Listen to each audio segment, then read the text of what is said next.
তো এই যে চলে আসলাম স্টেডিয়ামের ভেতরে। তো এখন আমার ছেলের কম্পিটিশানটা যেখানে বলেছিলাম সেটা হচ্ছে নেতাজি ইন্ডোর স্টেডিয়ামে হচ্ছে। তো ছেলের এই ফার্স্ট এত বড় একটা কম্পিটিশান হলো, মানে কম্পিটিশানেও পার্টিসিপেট করলো। তো যাই হোক, এখন আমরা অনেকক্ষণ ধরে খোঁজাখুঁজি আর অনেকক্ষণ ধরে দাঁড়িয়ে থাকার পরে অবশেষে একটা বসার জায়গা পেলাম। এখানে প্রচণ্ড ভিড় এই জায়গাটাতে, কিন্তু তাও এইখানটাতে একটা জায়গা, মানে তিনজনে বসার মতো জায়গা পেয়ে গেলাম। আর এটাই পছন্দ করলাম, তার কারণ পেছনে সিঁড়িটা রয়েছে, কেন কি বাইরে বেরোতে আসতে একটু সুবিধা হবে এজন্য। আর এই যে দেখছো, ন্যাশনাল অ্যানথেমের মাধ্যমে যে সমস্ত গেস্টদের ইনভাইট করা হয়েছিল আজকের এই প্রোগ্রামে, মানে কম্পিটিশানে, তো তাদেরকে সংবর্ধনা জানানো হচ্ছে ন্যাশনাল অ্যানথেমের মাধ্যমে। আমি চেষ্টা করেছিলাম তোমাদের কাছে পুরো মানে কী হলো, মানে অরিজিনাল ভিডিও, অরিজিনাল অডিওটা শেয়ার করার জন্য, কিন্তু সেটা কেন জানি না ইউটিউব থেকে সাসপেক্ট ভিডিও হিসেবে আমার ভিডিওটাকে মানে চিহ্নিত করা হলো। আমি এই ভিডিওটা আগে দিয়েছিলাম 2 দিন আগে, তো সেখানে দেখলাম, আজকে দেখলাম যে ওটাকে সাসপেক্ট ভিডিও হিসেবে ইউটিউব থেকে চিহ্নিত করেছে। তো কেন করলো সেটা আমি এখনও পর্যন্ত বুঝতে পারলাম না, কারণ আমার নিজের ভিডিও, নিজের ক্যামেরা, নিজের ফটোশ্যুট, নিজের অডিও, নিজের ভিডিও এডিটিং সমস্ত কিছু দিয়ে আমি ভিডিওটা আপলোড করেছিলাম চ্যানেলে। এবং আমার ছেলের কম্পিটিশানের যে সমস্ত কিছু, এত সুন্দর দর্শনীয় একটা প্রোগ্রাম, তো সেই সমস্ত কিছু তুলে ধরার চেষ্টা করেছিলাম চ্যানেলে। তো যাই হোক, অরিজিনাল সাউন্ডটা কেন যে সাসপেক্ট হিসেবে চিহ্নিত করা হলো বুঝতে পারলাম না।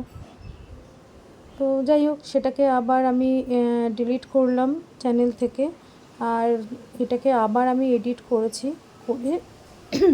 করে তারপরে আবার আপলোড করছি। তো যাই হোক, ছেলেদের মানে ছেলেকে তো অলরেডি ড্রেস পরিয়ে এই যে ভেতরে পাঠিয়েই দিলাম। আর এখন ওদের যে কোচ বা ওদের যে গাইড রয়েছে, স্যার রয়েছে, ওদেরকে এজ ওয়াইজে মানে ওদের একটা একটা করে গ্রুপ তৈরি করছে। ওদের অ্যাকচুয়াল হচ্ছে কি এজ অনুযায়ী একটা একটা ম্যাটে খেলা হচ্ছে। এখানে দেখতে পাচ্ছ এই যে অনেক ম্যাট আছে, আর সমস্তটাই হচ্ছে এজ ওয়াইজে, মানে 9 আছে, 10 আছে, 11 আছে, 12 পর্যন্ত আছে। আর মানে 12 পর্যন্ত এরা হচ্ছে সমস্ত কিছু মানে ক্যারাটের খাতাতে রয়েছে।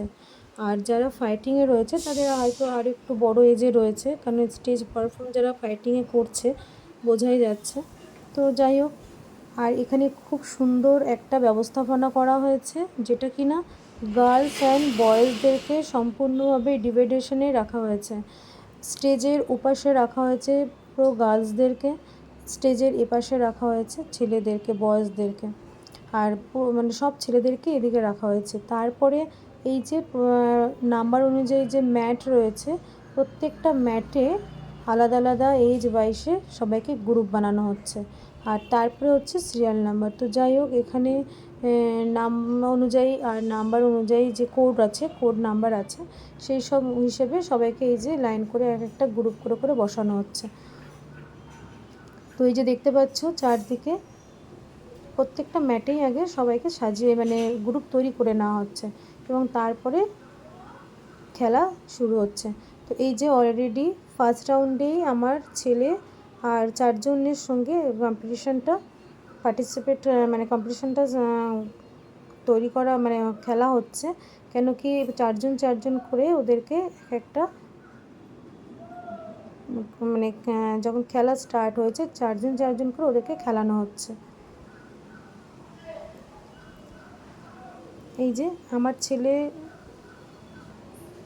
অলরেডি শুরু করে দিয়েছে, পাপা উপর থেকে ওকে চেয়ার আপ করছিল। তো যাই হোক, স্টার্ট হয়েছে।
তো এই যে অলরেডি ওর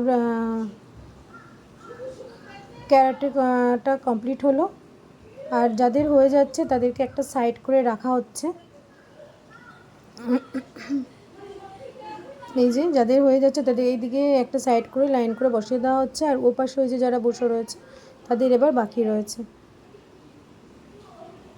তো এইভাবেই খেলা চলছে। এই যে পরের ব্যাচে এরা এই 4 জন পার্টিসিপেন্ট দাঁড়িয়ে পড়েছে, এদের টাইপের খেলা হচ্ছে। আর ওই যে দেখছো দূরে ওদিকের ম্যাটগুলো তো মানে যে যার ম্যাটে যার যার যেমন ম্যাটে যে বয়স অনুযায়ী তাদেরকে সেইভাবে খেলানো হচ্ছে।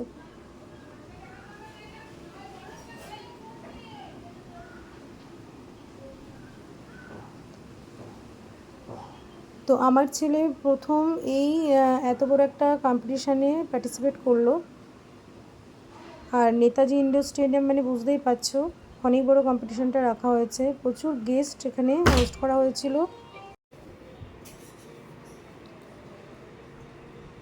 তো এইভাবে চারিদিকটা দেখো, গ্যালারি কিন্তু ওই সাইড যে ওই দিকে যেগুলো রয়েছে ফাঁকা সিটগুলো, অ্যাকচুয়ালি ওই দিকে তো মানে বেরোনোর পথটা রাখেনি, একটাই গেট রেখেছে। মানে এই যে গোটা স্টেডিয়ামের মধ্যে মানে 2 কি 3টে ডোর ওপেন আছে যেখান থেকে বেরোনো যাবে, কিন্তু সিঁড়ি কিন্তু একটা সিঁড়ি ওপেন আছে। আর এই জন্যই আমরা যেখানটাতে বসেছি ওইখানটাতে এতটা ভিড় হয়ে গেছে। তো যাই হোক, ওই দেখো চেয়ার আপও হচ্ছে। আর এই যে বাচ্চাদেরকে বসিয়ে এবার কম্পিটিশান পুরো কমপ্লিট হয়ে গেছে। আর এবার সবাইকে মানে ফার্স্ট সেকেন্ড থার্ড অনুযায়ী এক একটা লাইন করে বসানো হচ্ছে।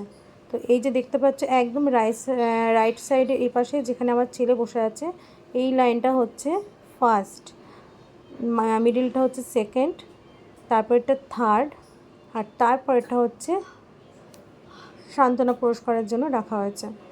তো এই যে সবাইকে এক এক করে মেডেল পরানো হচ্ছে, আর এই যে ছেলেকে গোল্ড মেডেল দেওয়া হয়েছে। প্রচুর এক্সাইটেডও। আর ওর থেকেও বেশি এক্সাইটেড হচ্ছে আমরা, কেন কি আমরা না কখনো আশাই করি মানে এই প্রোগ্রামটাতে এই কম্পিটিশানটাতে না একদম আশাই করিনি যে ছেলে কিছু র্যাঙ্কে আসবে কি মানে কি করে আসবে, কোনোভাবেই আশা করিনি। কেন বলো তো, কেন কি 8টা কান্ট্রি থেকে আসছে এখানে, তাই 8টা কান্ট্রি 8টা কান্ট্রি থেকে আসছে মানে বুঝতে পারছো বিশাল একটা ব্যাপার। তো এত কান্ট্রিসের মধ্যে কত ভালো ভালো কম্পিটিটর সব রয়েছে, সেখানে এতজনের মধ্যে ছেলে যে কিছু র্যাঙ্ক করবে, ও যে মানে গোল্ড বাদ সিলভার বাদ ব্রোঞ্জেও যে থাকবে সেটাও কখনো আশা করিনি। শুধুমাত্র এটা মানে একটা বড় জায়গায় ও পার্টিসিপেট করবে, বড় একটা কোনো কম্পিটিশানে খেলবে, সেই আশা নিয়েই কিন্তু এখানে ওকে আমি পাঠিয়েছিলাম বা আমরা পাঠিয়েছি, মানে ওকে ভর্তি করেছি। তো সেই জন্যেই আর কি মানে ভাবতেই পারি না সেখানে যে গোল্ড অ্যাচিভ করেছে, মানে ভাবাই যায় না। তো যাই হোক, আমরা তো মানে খুবই মানে খুবই খুশি, কি বলবো আর মানে ভাষাতে আর কিছু বলতে পারছি না। আর ছেলে তো প্রচণ্ড এক্সাইটেড। আর তবে একটা কথা কি, ওর বাবা কিন্তু প্রথম থেকেই ওকে যখন থেকে ও প্র্যাকটিসে যাওয়া শুরু করেছে তখন থেকেই ওকে একটাই চেয়ার আপ করেছে যে পাপা তুমি কিন্তু গোল্ড পাবে, আমি জানি তুমি কিন্তু গোল্ড পাবে। ইভেন আজকে যখন ও কম্পিটিশানের গ্যালারিতে ইন করছে তখনও কিন্তু ওকে বলেছে ওর পাপা বেস্ট অফ লাক, তুমি কিন্তু গোল্ড অ্যাচিভ করবে। আর ও পাপাকে বলে গেছে পাপা আমি গোল্ড আনবই, পাপা আমি গোল্ড আনবই। জানি না ওদের মধ্যে কী কনফিডেন্স লেভেলটা ছিল, বিশেষ করে ছেলের। তো আমি কিন্তু এসবের মধ্যে একদমই ছিলামই না, কি জানি। যাই হোক, তো এরকম করে কম্পিটিশান মানে আমার ছেলে বা আমার ছেলের ব্যাচে যারা ছিল এজ অনুযায়ী বা ব্যাচ অনুযায়ী সবার যাদের হয়ে গেছে কম্পিটিশান কমপ্লিট হয়ে গেছে, তো তাদের অ্যানাউন্স করে বলা হলো যে তাদের গার্জিয়ানসদের এক্সিট গেটে যেতে। এবার এক্সিট গেটে যাব যে মানে প্রথমে তো খুঁজে পাচ্ছিলাম না কোন দিকে যাব, মানে গেট তো অনেকগুলোই আছে, আর এক্সিট বলতে কোন দিকটা বোঝাচ্ছে সেটাও বুঝতে পারছি না। আমিও অনেককে জিজ্ঞাসা করছি, অনেকে আবার আমাকেও জিজ্ঞাসা করছে। তো অলরেডি এই দিকেই বললো একজন যে এদিকেই আছে, যান সোজা গিয়ে একটু বাঁদিকে বেঁকলেই দেখবেন গেটটা পেয়ে যাবেন।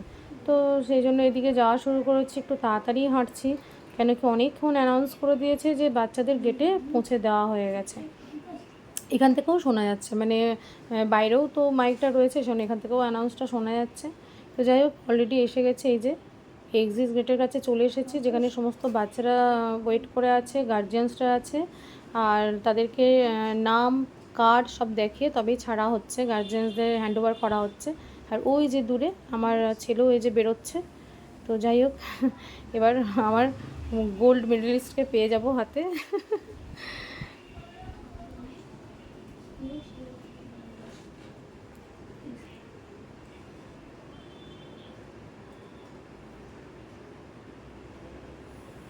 এই যে আমার বাবাটা, বলে বাবালে গোল্ড মেডেলিস্ট। হ্যাঁ, তাই খুব আনন্দ, খুব খুশি। পাপা ওই যে পেছনে পেছনে, ওই যে পাপাকে খুঁজে পাচ্ছে না, ও আগে পাপাকে বেরিয়ে আগে পাপা পাপা করছে, পাপাকে খুঁজছে। তো যাই হোক, এখন আর ড্রেসটা চেঞ্জ করবো না, একটু ফটোশ্যুট হবে। তো ফটো সেশনের জন্য আমরা সামনের দিকে চলে যাচ্ছি, সামনে যেখানে সমস্ত ব্যানারগুলো রয়েছে ওখানেই যাব, আর ওদের স্যারও বলেছে ওখানেই আসবে। তো এই যে এখান থেকে বেরিয়ে সামনের গেটের কাছে এই ব্যানারটা এখানে দেওয়া রয়েছে, এখানে এবার ছেলে একটু কিছু ছবি তুলে নেব।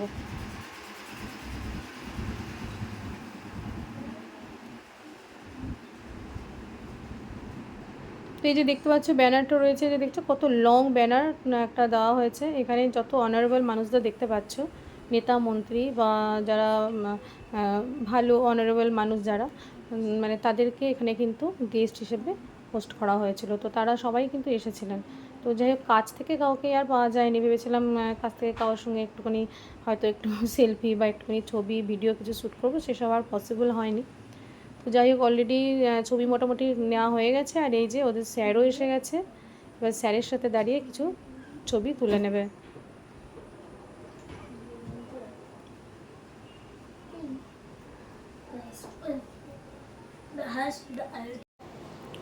তো হলো, সব কিছু কমপ্লিট হলো, আর এবার হচ্ছে বাড়ি ফেরার পালা। তো এই চললাম বাড়ির দিকে, রওনা দিতে শুরু করলাম। ছেলেরও ড্রেস চেঞ্জ হয়ে গেছে, আর আমরা অলরেডি গেটের বাইরেও বেরিয়ে গেছি। তো যাই হোক, ফুট রাস্তা চেঞ্জ করে, মানে ফুট চেঞ্জ করে ওপাশে যাবো, ওপাশ থেকে তো বাসটা ধরতে হবে। আর ওই যে বাস দাঁড়িয়েও আছে, ওই যে দেখতে পাচ্ছ স্প্ল্যানেডের বাস দাঁড়িয়ে আছে, এখান থেকে স্প্ল্যানেড পর্যন্ত যাব, বেশি তো টাইম লাগে না, বাসে উঠলেই 2-5 মিনিট। তো যাই হোক, ওর বাবা বললো না, ছেলে আমাকে এত বড় একটা গোল এনে দিয়েছে, এত সুন্দর গোল এনে দিয়েছে, আমি যেটা আশা করেছিলাম, তো তার ইচ্ছা তো আইসক্রিম খেতেই হবে। তো যাই হোক, আমরা এই যে নিয়ে নিলাম, আর ছেলে একটা কোন নিয়ে নিল। তো অলরেডি আইসক্রিম খেয়ে এবার বাসে উঠে যাব।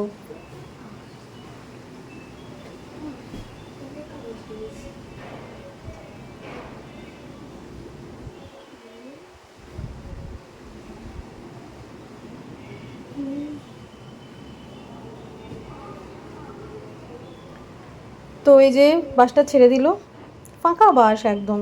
এখান থেকে ধর্মতলার বাস প্রচুর আছে, কিন্তু এখানে স্ট্যান্ড বাই পেয়ে গেলাম বলে ফাঁকা বাসেই উঠে পড়লাম। আর প্রচুর তো মেঘও করেছে, যখন তখন বৃষ্টিটা মানে দারুণ ঝেঁপে নামতে পারে। তো যাই হোক, বাসে উঠে পড়লাম। আর কি, এবার ধর্মতলা থেকে বাস ধরবো, আর ধরে সোজা বাড়ি।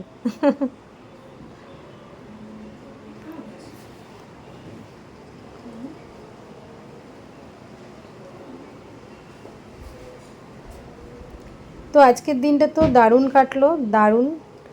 এত দৌড়ঝাঁপ সমস্ত কিছু পেরিয়ে ছেলের অবশেষে যে এত ভালো একটা দিন এনে দেবে ভাবতেই পারিনি।